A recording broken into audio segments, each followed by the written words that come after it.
Are you bored of regular ratting? Do you crave the excitement of dangerous territories? Do you want to scratch that PvP itch while still making ISK? Well, allow me to introduce you to the wide world of Inquisitor hunting. Explore new regions. Meet new and interesting people. Face new and exciting challenges. Because when you're Inquisitor hunting, all of null space feels like home. We're under attack. Romeyer Games is not responsible for ships lost due to hunting an enemy soft. Please make sure to consult your CEO before ratting an enemy space. Side effects may include, but are not limited to, nervousness, paranoia, ISK per hour decrease, obsession with loot, extra travel expenses, constipation, hearing voices, laughing uncontrollably, friendships made, friendships lost.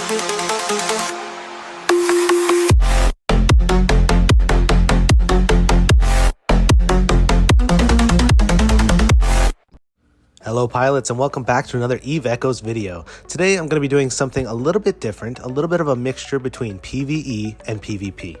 So instead of hunting down enemy players out in nullsec, I'm actually going to be hunting down Inquisitor Anomalies.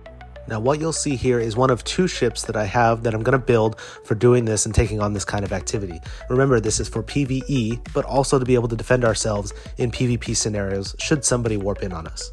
So let's open up the fit here and see what we've got. You can notice that I have all long range, large rifles in the top slots. This is for maximum range, and the Rock actually gets a bonus to this. So you can see we're sitting at about 96 kilometers optimal with a 44 kilometer fall off range. So this will be great for ratting around 100 to 120 kilometers way off of that Inquisitor Anomaly center. So that gives us a lot of time to respond to anybody that warps in. However, if anybody does catch us, we do have 3 large neutralizers in the mid slot to completely drain their capacitor and turn off their scrambler and disruptor mods. And you'll notice that I went with a range extension GU so that I would be able to catch those interceptors that are able to tackle you at about 45 kilometers off. I also have one web just in case. Well, you could fit another neutralizer, but I wanted that extra speed decrease just to get something off of us. I have medium drones so that they can hit anything from frigates to battleships if I absolutely need to, but honestly it's just to be able to maintain defense against the small ships, small frigates. I would personally go with the assault drones if you can afford it, but we're trying to save money here because we're putting ourselves into very dangerous situations. You can also throw some small drones in there if you have small drone skill, because those do a lot better against those tackle frigates as well. Which reminds me, even if you're not flying a small ship, you should have a little bit of skills into small drones just so they can use them on the bigger battleships. Nothing too crazy, just enough so that you can use them as a defensive weapon. Okay, moving on into the low slots here, you'll notice I have one large shield. That's just for any excess damage that we might take from the rats, or to be able to buy us some time if we do get tackled so that we can get away from the target with our large newts and not go out into armor where we're going to have a lot less resistances. Right next to that, we have one red adaptive hardener. That's just for extra resistances so that we don't have to use our shield as much, and it'll also buy us some time just like the shield. I have one range extension on here, which is the Federation tracking computer. Activating that will give you a better chance to hit those small ships and will extend our overall reach so that we can rat at over 100 kilometers from the anomaly center. Again, it's very important to be long range for what we're doing. I do have one DPS mod here. This is a C-type mag stab. This is for extra DPS passive and activated if we need it. And you can see what a difference just one makes. It's about 400 DPS increase just by having it equipped here and just having it passively going. Next to that, we have one large C-type battery. This is going to give us enough capacitor when activated to use all 3 large neutralizers. We might be able to get a second cycle off before that battery runs out, but this is very important to have that battery on there so that those neutralizers don't cap ourselves out while we're trying to heal or get away. As for speed mod, I usually prefer Afterburner just because it's not going to slow you to a full stop if you get scrammed. However, I am going to check the overall speed that I get with a level 10 Afterburner GU and see if that's enough. If it's not, then I'll go back and change this for a large micro warp drive. Checking out the rigs here, you see we've got just some plain level 3 DPS rigs. Here we have 1 collision and 2 burst aerators. This is to save a little bit of ISK. You can get some more DPS if you go 3 burst, but I want to keep this as low of ISK as possible because it's kind of like an experiment that I wanted to do. And And then over on the engineering side, I just went with 3 warp core optimizer 3s. This is just going to give us 9 base warp stability so that if anything small tackles us with like up to 2 scrams, we're still able to warp off. And if we happen to get caught with NPCs on us at the same time as an enemy, we're still going to have enough stability to get away. Now, using a railgun ship, most of the time I like the high power coil, but this time I'm going to use the kinetic burst. This is just going to be something that we can have on all the time, and it's going to give us some extra range and some extra fall off so that we can hit these targets as we're moving away from them. I went with the EM screen algorithm just because I didn't need any more extra range than we already have from our guns. I think we're sitting at about 92, 96 optimal, which is perfectly good, and I just wanted to increase the fall off in case anything starts to get too close. And for the passive skill, I just went with the extra resistance, just a little bit of extra bonus to help us escape if something happens to get on top of us. It's not much, but the DPS loss definitely is not worth not taking those resistances. For the GUs, you can see I do have a level 10 afterburner GU, so we'll test out the speed. I got one of the DPS GUs, just level 10 for the heat sink, and I got a large neutralizer extension. I want that newt to go out to past 40 kilometers because that's usually where these interceptors are able to tackle you at, and those are the ones that the newt is going to be primarily for anyway. And we don't need a frigate tackling us at 40 kilometers where we can't hit them and we can't drain them. For the 4th slot here, I don't have a whole lot of good options for what I'm trying to do with this ship. There is a shield booster efficiency. I can go with an extra little bit of DPS for the passive heat sinks. We can get some extra resistances out of our DCU, but you know, a lot of these GUs, I have them at like level 8 and lower, so not super excited about using anything else. I think I'm just going to go back up and use the shield booster efficiency just so that it doesn't drain our cap as much for the time that we're going to be having it on. Another good option to have would be a level 10 shield overheating GU, and that'll just give you more shield per rep, so that it'll keep you alive longer if you do get tackled. Again, this is all based on what can we do to prevent ourselves from getting tackled and dropped before we get away. Most of our majority of our strategy is going to be running away and being prepared without even really bothering to look at the local list or worrying that there's enemies in the system, because every system we're going to go into is probably going to have enemies either in it or nearby. Let's undock real quick and check out some of the stats here. I want to see the speed and I want to see the overall resistances that we can get. All right, let's adjust some of the fittings here just because I have a habit of wanting to fit everything right away after I undock. We'll turn on the afterburner and we'll see what overall speed we get with that level 10 afterburner GU. Yeah, that's pretty slow, 524. Not only is this a slow ship, but we have no auxiliary thrusters in our engineering rigs, and we're running an afterburner. So I am going to probably adjust that and switch it to a micro warp drive just because I need to go at least 1,000. If not to get away from something or get out to 100 kilometers, but also to pick up the loot at the end because, again, this is a solo ship. So let me just dock up here and we will switch this afterburner for a large micro warp drive. I don't think I have a very good micro warp drive overheating GU, but it is probably better than nothing. So there you go, C-type large micro warp drive now. Our base speed is not really going to improve, and it is going to drain our capacitor more, but that's again what that battery is for. We're not going to use that micro warp drive a whole lot. Switch this afterburner GU and scroll down and see what level of micro warp drive I have. Yep, pretty low.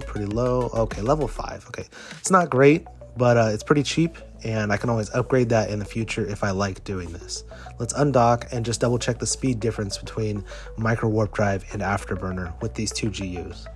Again, if you want to use a faster ship like a Macario, something that's just built more for speed, you're going to get a higher speed value out of it even without auxiliary rigs. But this is a Rogue. This is not meant for speed. And even then, we still got over 1,000 meters per second. So that's actually pretty good. That's about where I want to sit and the threshold that I want to meet. All right, so we got our fit, we got our implant, we got our GUs. Let's go ahead and get the last item which we need, which is going to be the special rift filament. It's going to be the orange one, not the red ones. The orange needle jacks are going to take you into an enemy space that has nobody in it. So it gives you that automatic head start to try and find an Inquisitor Anomaly where nobody's actually in that system ratting currently. And if not that system, maybe the one next door or 2 systems away. Okay, so I'm going to buy 10 off the market now, and I'm going to load them into my ship. The goal here is, because that was about 200 million ISK to get these filaments, the goal is to A, not lose our ship, and B, make more ISK from ratting these anomalies than we spent on the filaments. If we can do both of those, then we've made a profit and we've had fun doing it. Again, you can see there, this is only 532 insurance points to recover, so it's not a huge investment. It's not going to be 2000 IP like my fiend in order to get it back. This is just kind of an experimental, fun little ratting trip that we're going to do out in nullsec. All right, so we've got everything we need here. Let's head out and find our first Inquisitor Anomaly. And part of the exciting thing about these filaments is that you have no idea where in nullsec you're going to land. It could be in deep into enemy territory. It could be right on the edge of the low-sec border. But it looks like here we've landed in NEEC space, and we've got one Inquisitor on the list already. Perfect. There's nobody in the system because, again, we used the orange filament, so it landed us right into enemy territory, deep into nullsec, nobody in the system with an Inquisitor in the Cosmic Anomaly list. Now I'm going to go ahead and warp to this Inquisitor, but always make sure that as you're warping to it, you're going to save a safe location. This is somewhere that you can warp to in empty space that's not going to be on like a celestial, like the sun that everybody tends to warp to or warp away to, or a structure. You're going to warp into empty space. So after I hit this first gate, the first gate is going to be completely empty every time. After we land here and I start my warp away to the next gate, I'm going to set my bookmark for somewhere in empty space. Now for this example, I actually would recommend not doing this between Inquisitor gates, because there is a thing sometimes that when you warp to that bookmark that you're making in between the gates, it'll just warp you back to the first Inquisitor gate, which is something that can be warped to by enemy players easily, and they don't have to scan you down. So actually I would prefer to have set that bookmark on my way to the Inquisitor Anomaly, or bounce off of a celestial in the system and set it that way. But either way, this is one of the best safety tips I can give you, is to set a bookmark in empty space, have it at the top of your list, and set it as your autopilot destination. That way, if anybody warps in on you, the first button you hit is that autopilot, and it's going to send your ship right to that spot, depending on how much inertia you have and how fast you can get to it. You'll notice there, because I didn't want to set that bookmark between Inquisitor gates, I went to an asteroid belt and just set it up on the way there instead, and now I'm going to go back to the Inquisitor and try and complete it. Still nobody in local, so that's great. Because the other thing that I want to try and do is challenge myself to not rely on that local list. I want to be able to get away from ships when they warp in on me, and not just because they're in the system. This is going to be something that I hope going forward changes with nullsec, where there's going to be a lot less access to the local list. So it's something I want to personally practice, because it's something I've been asking for, right? You shouldn't ask for something and then not want it when it finally gets there. During this process, I do catch myself sometimes opening it up just out of force of habit to see if anybody's in there, especially when there's 2 or 3 in local, trying to watch the names, because that can give you some good intel on who's coming and going from the system. But for the most part, I want to just have that closed and try and keep my eye on the number as much as I can. If I do see a huge spike, like if that jumps to 5 or 6 real quick, that's when you know you're in the kind of that dangerous position, and you don't even need the names that are on that list to know that you're in a bad spot. But that doesn't mean I'm going to warp out. I'm going to be prepared, and I'm going to show you how to be prepared in case somebody warps in on you. Okay, so the first gate here, after you get through, we don't need to deal with this. All of the mobs are going to drop, are going to be green mods, and it's not really worth it for us to pick those up. One, because they're going to be too heavy for our ship to kind of get back to a trade center and haul back to Jita. And 2, because it's going to delay us from getting to the loot boxes, which is actually the highest valuable things in these Inquisitors at the end of the anomaly. So we'll skip level 2. We're going to go straight to level 3. And we're going to see about how fast we can complete this. Again, I'm not in a PvE ship. I'm not full damage mods in the low slots and just ready to get out at any point. I have some defense to me. I have some bite in case something warps in on me. And that's kind of how I want to build my ships for ratting going forward, even though it's not going to be fully efficient for making ISK per hour. That's okay. All right, so when you get to level 3, first thing you do, find a celestial or a belt or something to warp to in the distance and start approaching it with your speed on. The first wave in this level is not going to have anything that's going to be able to scramble you, so that's why it's okay to fit a micro warp drive here. The NPCs won't be able to stop you from speeding away. And the goal here is to pull out to 100 kilometers off the center of that anomaly, because that's where any enemies are going to warp into. even if they're cloaked, or even if they take that warp from a long distance away from the warp gate, they're going to pop up right there at the center of that. And you want to be as far away and give yourself as much reaction time as possible. Another reason why I said to fit for range instead of close up. Another thing you'll notice is that you don't necessarily have to take out the small ships first. You just want to make sure that you're pulling away from them. You don't want them to be gaining on you. So sometimes webbing something that's faster than something that's slower and taking the slower one out first is more optimal. You can see I'm missing a lot of shots, even though that thing is about 30 kilometers away from me, so I should be able to hit it better.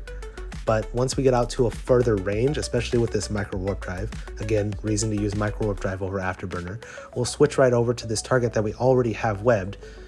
And because he's going so slow, we should be able to take him out with just one shot.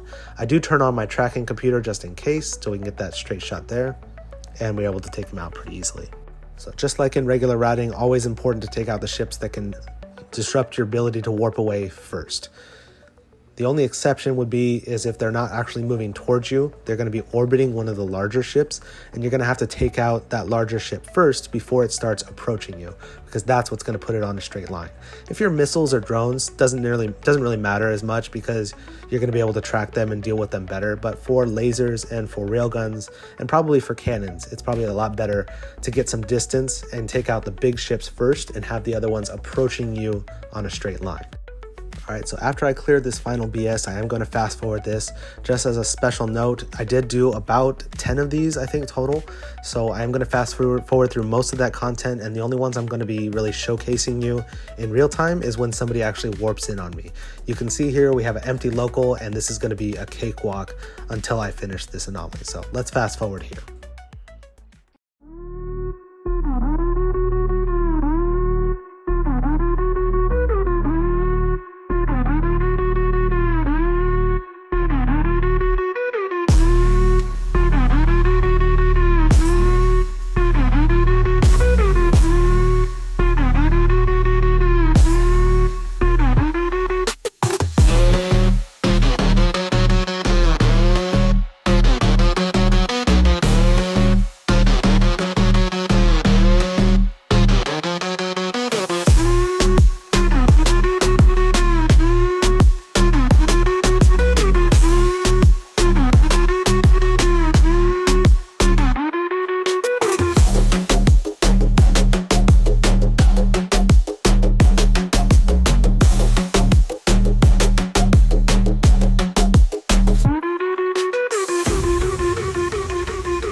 Alright, just about done here. We're on the last battleship, and we're going to get ourselves a good warp-in angle.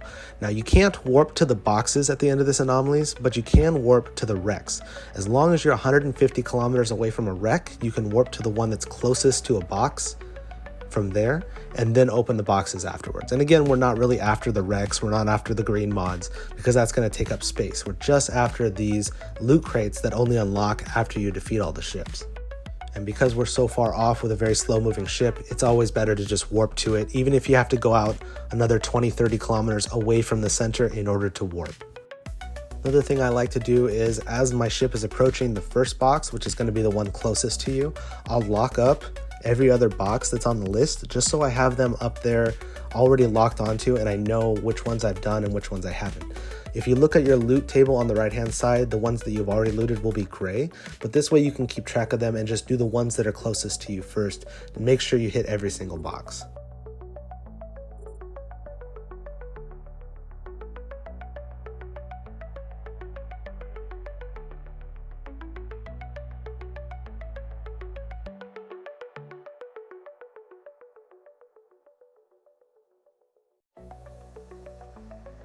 All right, last box picked up. Let's see what we got total loot wise. We're gonna have to select everything in the inventory and then deselect those filaments because those are probably the most expensive thing we have. But after we uncheck that, you can see we only got about 33 million. What? What? So this was kind of a bust. This was a crappy anomaly, but there was no fight to it. There was nobody in the system. So it's pretty much just free loot at this point, as long as we can get it back safely. And that's also where the gamble comes in. You know, sometimes I've gotten 17 million in loot, sometimes I've gotten 800 million. It all depends on the loot table and how lucky you get. But the good news is that everything we loot from these boxes does not take up a lot of space in our inventory, so we can continue on and find another Inquisitor Anomaly to do. Alright, I've moved on next door and I found another Inquisitor Anomaly just one system away. I've already completed it. Let's go ahead and loot up the last box here. You'll see the system is still completely empty, so that's one of those things that the orange filaments can do for you, just get you right behind enemy lines where nobody sees you coming and nobody gets a chance to report you. We'll open up our inventory here, select everything, take off those needle jacks, and yeah, we're only at about 72 million with 2 Inquisitor Anomalies done. Not great ISK, not great investment for our time, but we're not doing this for maximum profit, we're doing this for fun. So 2 down, no resistance, let's keep it going. A couple more systems over, we do again have another Inquisitor Anomaly here. There are some advanced Inquisitor Anomalies on the list, and I think if you have a ship that's capable of doing it, you can go ahead and do those too, especially with an empty system. But unfortunately my ROC just cannot handle those advanced ones, so we're just going to stick to the quicker normal Inquisitor Anomalies for this video. This will be last box from anomaly number 3. We're going to go ahead and warp to a planet. We'll check how much inventory we have so far. Again, nobody in local. This must be the off time of this group, so there's nobody really roaming around. But you'll notice in a lot of these SOV systems, they're completely empty. We're up to about 125 million in loot now, so we're going to want to try and get that to a secure location. Remember, our goal is over 200 at least without dying, so we're getting pretty close to that after 3 anomalies. And these Inquisitor Anomalies take about 20 to 25 minutes total to do. So that's about 125 million per hour. Still passing through NEE space here, I am noticing that there are about 20 players in this local list, so I'm not going to stop in this system and check the anomalies, even though I think there was at least 1 Inquisitor in it. We're going to go next door and check that one out. Now, while I would like to challenge myself, I also don't want to be completely overwhelmed, so 20 players in a system, probably not worth the risk. And as you'll see, we load into the system next door. We've got 1 player in local, but that's probably going to be a cam bot. And we check out the list here, and we have another Inquisitor to do. So now, knowing that we have 20 players next to us, we are going to want to keep an eye on that local list number to see if it populates really high, really fast, especially because they did see my name come in next door into that system, so they might come looking.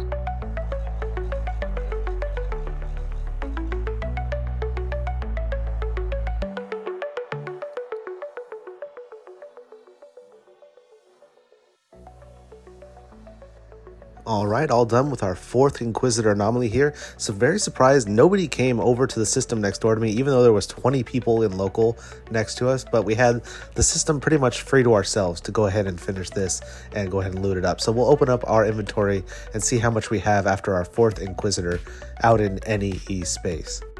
Open it up here and select everything except for the filaments, and yeah, not too bad. We're right over 300 million, so definitely made some profit if we can get it over to a trade center or a station that we can dock at, and that way we can use a hauling interceptor to move it back to Jita afterwards. So the goal is to kind of get this to a system that you can stay at in nullsec and then haul it out afterwards. You don't want to try and haul it out with your ratting ship. So when I've gotten over my limit, or I think it's about time to end it, I'll go ahead and check the SOV map and hit the icon that says stations in my filter. And that way it'll clear on a glowing red dot on the map to where I can actually dock out in this nullsec space, and I can just take my loot over to that system and pick it up later. Alright, and as I'm continuing to make my way to that station where I can dock up and then loot later, I did come across this gate that had a wreck right next to it, and you'll see as we approach here, I just happen to notice it right there in space. So once we land on the gate, I'm going to end my autopilot and try and return back to that spot to grab the wreck. Just be aware, if you do see a wreck near a gate, it's usually a trap of some kind to get you to come off the gate, but this one's not too far off. This one I think we'd be able to power ourselves back in time if something happened to land on us or pop out a cloak. So let's micro warp drive over to this wreck and see if we've stumbled upon something. So it's a cruiser wreck, could have been a hauling ship, could have been a just regular fighting ship that got taken out of the gate and then somebody forgot to loot it. Oh no, looks like it was definitely hauling some C-type materials. This is kind of a huge score. Yeah, definitely can't carry all of this, but this is free money right here. So let's loot whatever shields we can. I think the shields are more valuable than the lasers. Ah, very nice. Yeah, you can see our money is going to go up to about 580 million now, just for roaming around space and like randomly finding treasure. These are some of those cool random moments that you'll get when you're not out just sitting in your home SOV and just ratting the same anomalies over and over again. When you're out exploring and roaming around, these are kind of like cool little Easter eggs to find, and I love that kind of adventure in this game. I went outdoors and basically said, what the hell is this? Alright, so I popped one of my filaments because I was getting bored over in AOA territory. I ended up in Fountain, but nothing really appealed to me over there because I didn't find any Inquisitors. Roamed all the way down into Eastern Delve, and now I've found one Blood Raider Inquisitor in this system. So let's run this and see if we can get some of that nice Blood Raider loot.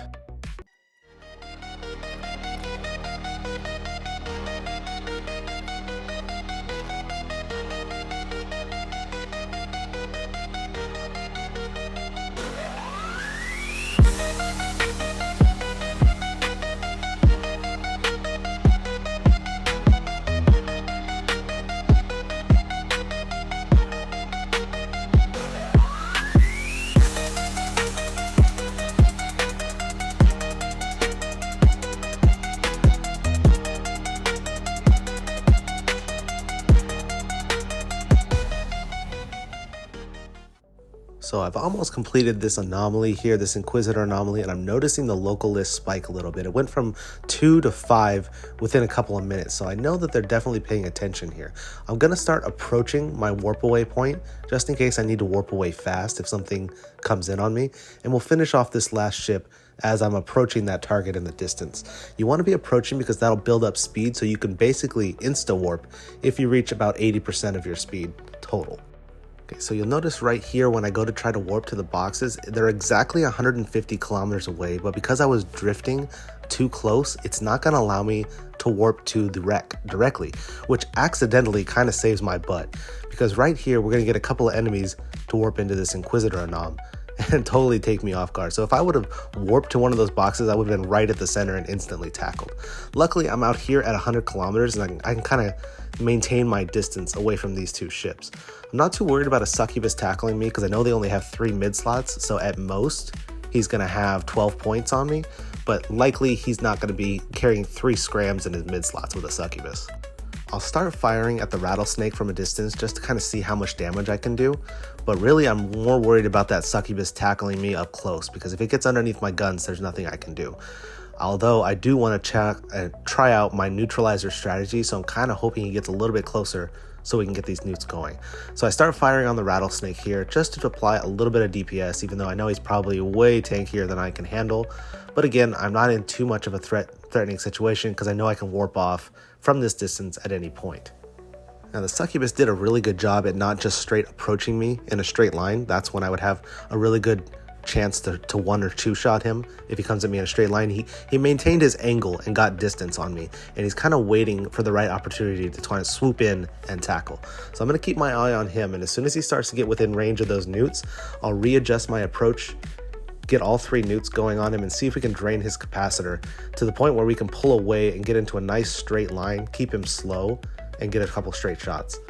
All right, there you can see him. He's starting to approach. He's getting a little bit closer here. We're going to go ahead and target him, switch our auto fire over to him, and pop our tracking mod and see if we can get a nice clean shot on him. Let's get both guns going on him, both sets of guns, and then we're going to start our neutralizers as soon as he's in a range of about 40 kilometers right here. Okay, there's one. We're going to stagger them to try and drain him more consistently. We don't want to operate all 3 at once. We want to kind of stagger it just a little bit and see if we can drain him out completely and pull away in a straight line. Again, it's not going to be very good, very efficient, because he is probably going to still be able to maintain that afterburner, and he does put a tracking disruptor on me as well. So yeah, this is probably not going to go well, even if I have him webbed. But the good thing is that I do have those warp stability rigs in there, so I can warp away if I sense any real danger. And sure enough, right as I say that, I dropped the lock on the rattlesnake. That means he's warping, so that means I'm going to activate my autopilot and get the hell out of here. And there you go. Now, I did notice that the succubus warped off right before I warp, but I don't know if that's because he ran out of capacitor or if he just went to switch ships because the rattlesnake was in range. But timing worked out perfectly, and even if I didn't have those warp stability rigs in my engineering slots, I would have been able to get away at that point.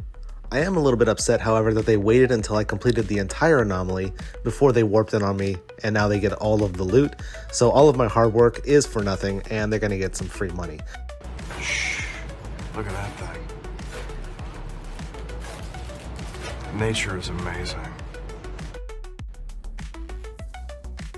Popping another filament, I've managed to find another Inquisitor Anomaly in Innsmother, so we're going to go ahead and run that and see if we can grab anything.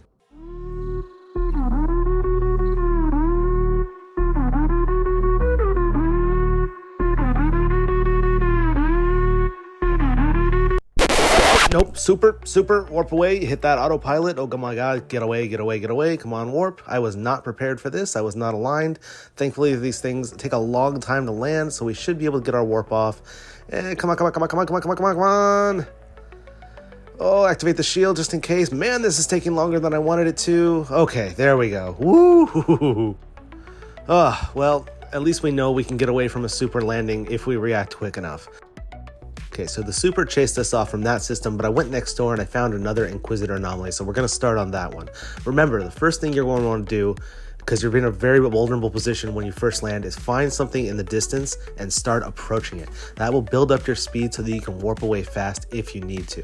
I do have that local list open on the side because I noticed one of the names pop in as soon as I left the other system next door, and I'm worried that it's going to warp in here. So we'll keep approaching that Celestial in the distance, and we'll be prepared if any of the ships warp in on us here, that we can just automatically warp to that Celestial in the distance.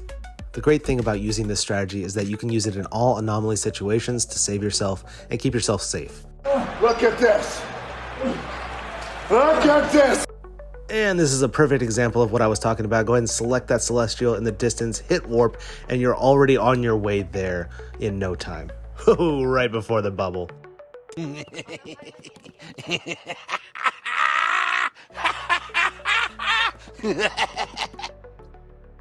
Now, after I got away from the Fiend, I just went back to the same system I was already in that the super chased me off to see if that Inquisitor Anomaly was still there. It was, in fact, still on the list, so I went ahead and set another safe bookmark just to be sure, just to be safe, and I went and tried and finish it off and see if we can grab the loot. So, not really sure if the super carrier just decided he was going to log out because I was in the area, or maybe he switched to the Fiend and that was him on a different character, but the Fiend never came to try and find me, so I pretty much get free reign on this anomaly after all. We'll fast forward through that and just show you the loot once it's done.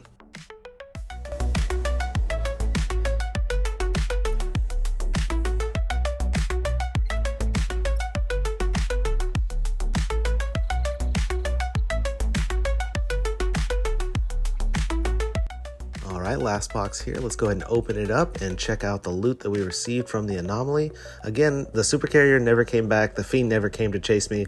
I don't know what's going on with their local intel, but they don't seem to be wanting to fight.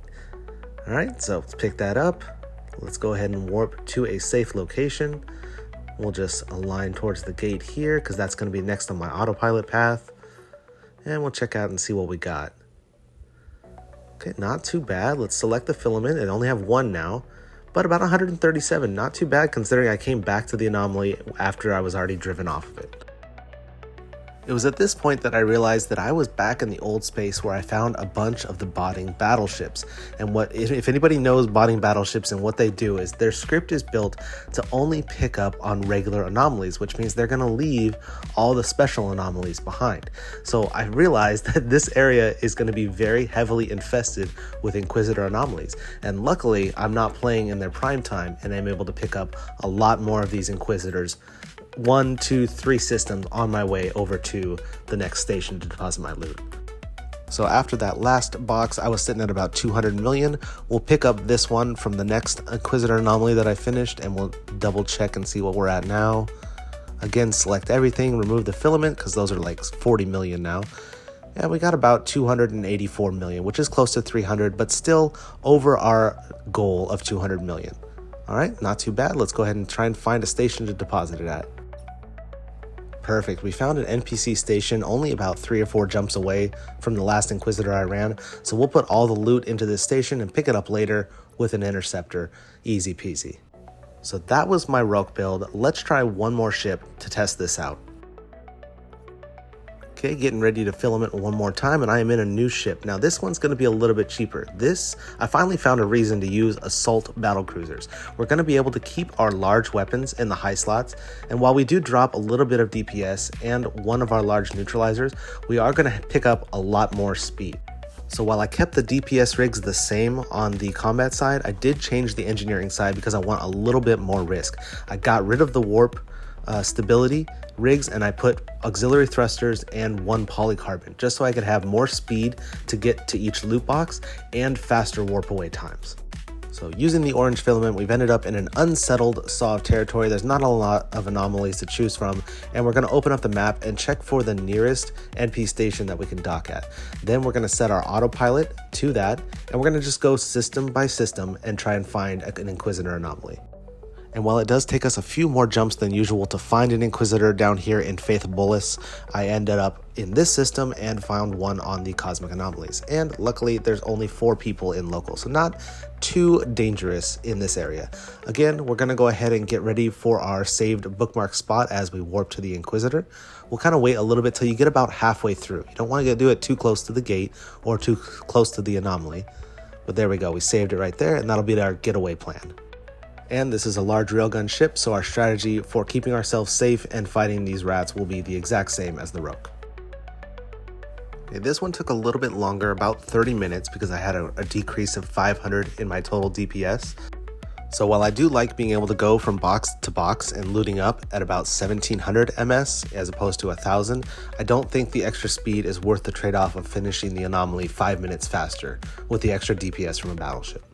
However, for the amount of ISK that you have to put into this ship for it to be able to perform this way out in nullsec, I actually think that that's a pretty good advantage to have for just a Naga 2 battlecruiser.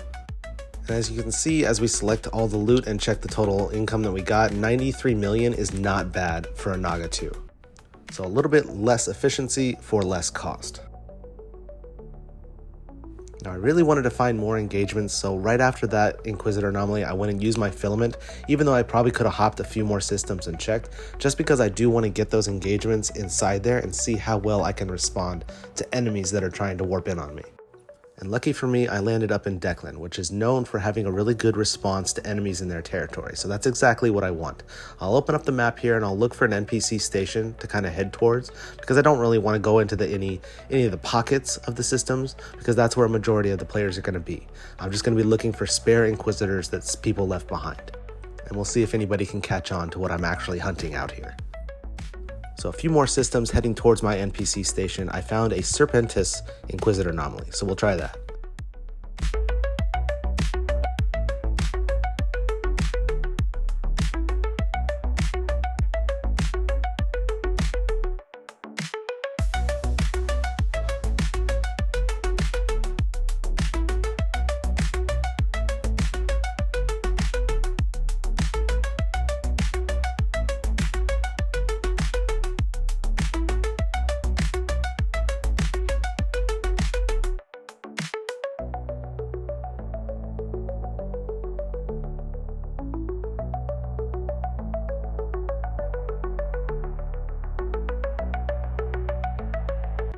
So while everything was going smoothly, I did notice the local spike just 2 additional players, so I'm gonna go start approaching this planet in the distance just in case somebody warps in on me.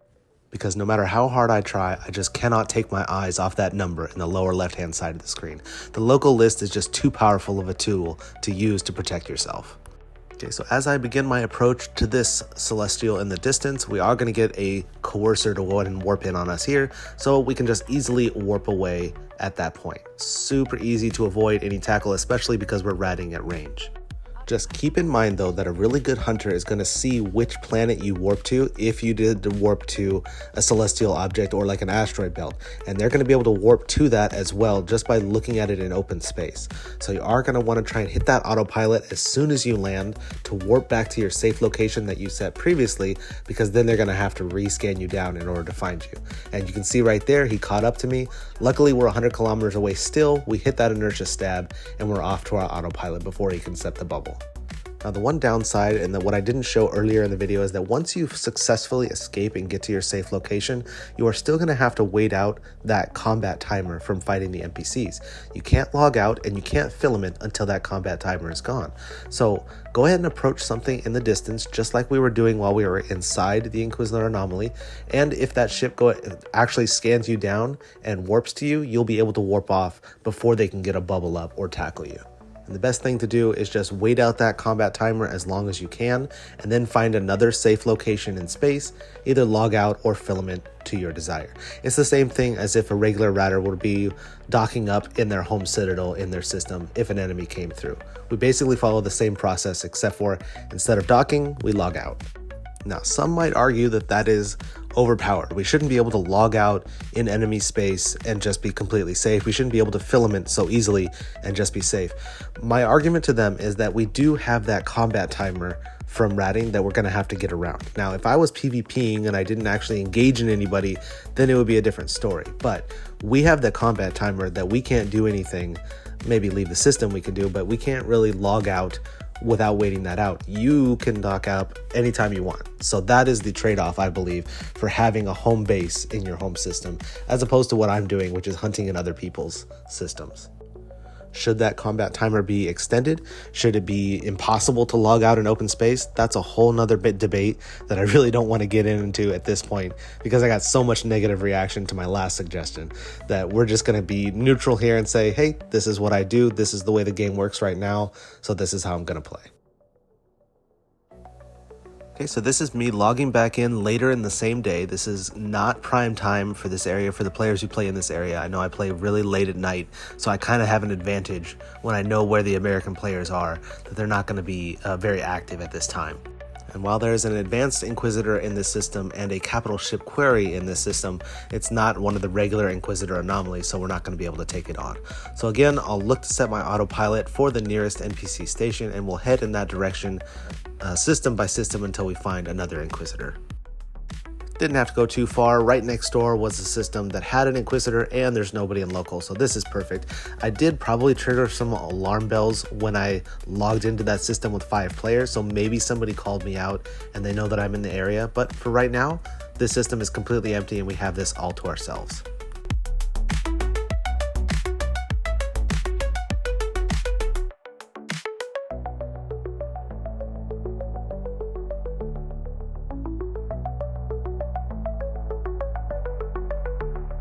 So we're doing pretty good on wave 3 out of 5 here, and I noticed 1 extra player entered this system. Not sure if they're going to be hunting us or not, but we are going to start approaching in the distance and make sure that we're ready to warp away. So as soon as he lands in here, we can see it's a Dramiel, and he's going to be 100 kilometers off because we're riding at a distance, and it's going to be super easy for us to warp away to our safe location. However, I kind of feel bad about that warp away, because my whole point of this was to try and test myself and see if I can take out something that's trying to tackle me. And this is a perfect opportunity for me to try and do that. So I'm going to pull up the Inquisitor list again, and we're going to go back there as soon as I hit my safe spot and go back. Give him a little sad face in local because he did ruin our fun, and we were on wave 3, so we were more than halfway done with that anomaly. But even if I lose this ship, my goal is to prove that I can handle a tackle frigate. Not sure how he's fit, not sure what he's going to be running implant-wise, what level he is. None of that information is available to me. I'm just going on the fact that he's a faction frigate. So we'll warp back to the Inquisitor here, and luckily there was only one ship left on that wave, so we're going to be able to have free reign to scoot out back to our 100-kilometer distance and be safe. If it was a full wave, we wouldn't really want to do that, because some of the NPCs are going to have scrams to be able to lock us down right at that warp-in point. However, I will say that if you do fit warp stability in your engineering slots, like I did with the first ship that I was riding with, it doesn't run as much of a risk as you kind of running into trouble where you can't get something off of you, and you can kind of scoot your way out there and be able to warp away from the rats at safety if you need to. That is one advantage of running those warp stability rigs.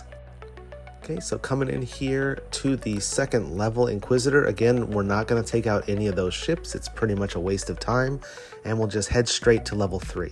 Not sure if the Dramiel is going to be hanging out in there. He's probably chasing us around the system.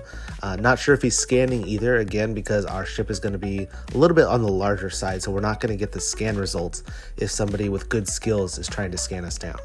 What I did find out later is that while you're ratting an Inquisitor Anomaly, your name pops up on the list. So somebody can actually see my name as Gromeyer in this Inquisitor because I've already been running it or I started it, even though I'm not part of this system. I didn't know that at the first, but I think that's actually how this guy was able to track me down.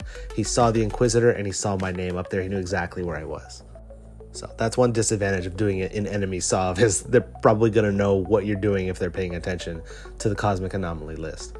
But good news again is that there's only one ship here, so we're going to go ahead and do our same thing. We're going to approach in the distance. If something gets on top of us that we can't handle, we're going to have it basically an insta-warp getaway card at our disposal. We'll set our anomaly list here for ships just so I can see as soon as somebody else warps in, and we'll be ready to warp off if we need to. So I don't know if my name disappears from that Inquisitor list when I leave the anomaly, or if it's just going to stay there since I started it. But that's something to find out for later. If anybody knows, they can put it in the comments down below, because that's a mechanic that I just haven't explored fully yet.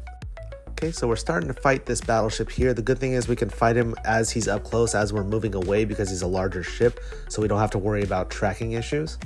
And that'll save us a little bit of time as we move out away from the center of the anomaly, being able to clear this battleship. Oh, okay, Dramiel is back here, so now we have our engagement. This is what I wanted. So as he lands, I'm going to target him, and I'm going to see if I can get some lucky shots. Maybe he won't be able to move quickly enough to get out of a straight line from my ship. But man, it takes a long time to lock onto frigates. So by the time we actually finally lock onto him, he's going to be heading at a good angle to get away from us. So he's not at the right angle. We're going to go ahead and turn the camera just slightly and see if we can adjust our path and get into a better line with him. I'm not really good at manual piloting, but we're going to give it a shot here and see what we can get. Okay, let's spin the camera just around until we see something we can start approaching. We'll approach that gate in the distance just to put us on a different trajectory path line, and we'll turn around and see if we can get some good shots on him as he approaches. Hopefully he's going to start approaching here. I think he's still maintaining his angle. Yeah, we'll adjust it so that now we're approaching at a direct 100 away from him. So now we're going in a straight line from where he is.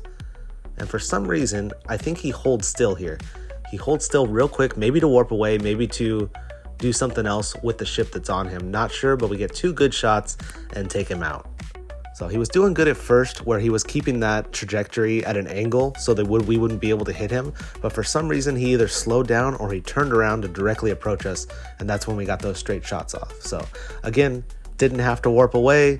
We were able to deal with the engagement, and we didn't have to worry about being tackled. This is all part of the ways that you can defend yourself as a ratter if you fit correctly and you're prepared.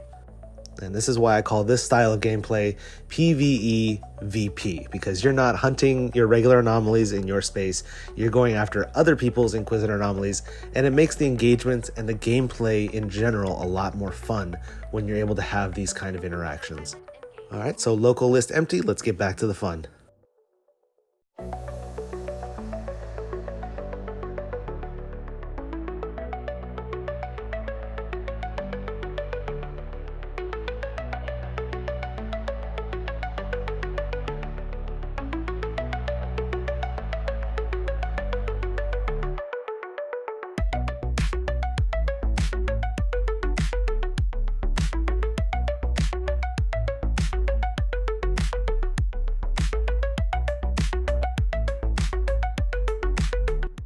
All right, all done there. The Serpentis one did take me a little bit longer with these railguns. Not sure if it's just because of resistances or whatever, because honestly, I usually don't even pay attention to that, but I did notice that the Serpentis was a little bit harder.